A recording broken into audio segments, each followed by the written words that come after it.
እኔ ኃጢአተኛ ልጅ ነኝ ጠልቼ አይደለም ተታልዬ ነው በሉት ደክሞኝ እንጂ ክጄ አይደለም በሉት ከቦርሳ ውስጥ በወድቅም ያንተ ድሪም ነኝ ከመንጋ ውስጥ በጠፋም ከበጎች አንዱ ነኝ ከፊት በኃጢአት ምክንያት ብርቅም ከልቤ ግን አላወጣውም በሉት የትም ብትወርቁ ያነሳችኋል ወገኖቼ ሰይጣን ይሄን ያህል ከጣለን እግዚአብሔር ደግሞ እንዴት እንደሚያነሳችሁ አስቡት ወደ ማናውቀው ክብር ነው የሚያደርሰን እግዚአብሔር እየጠበቀን እኮ ነው እግዚአብሔር ወገኖቼ ወጣቶቹ እመኑት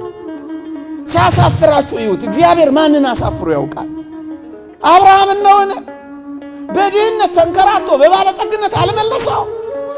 ባዶውን ወጥቶ ያዕቆብን በብዙ መንጋና እረኛ በብዙ ልጆች አላመጣው ሙሴን ተመልከቱ ባዶውን ከድሎት ቤት ወጥቶ የሕዝቡ መሪ የመንጋው አስተማሪ የሕጉ መጋ የብዙ ራእዮችና ባለጠጎች አላረገው ታዲያ የእግዚአብሔር ከኛ ጋር የለም ወጣቶቹ እመኑት አምልኩትና እመኑት እንጂ እንዳትፈሩ እመን እንጂ አትፍራ ብዙዎቻችሁ ፈርታችሁ ኃጢአት እየሰራችሁ እንደሆነ እናውቃለን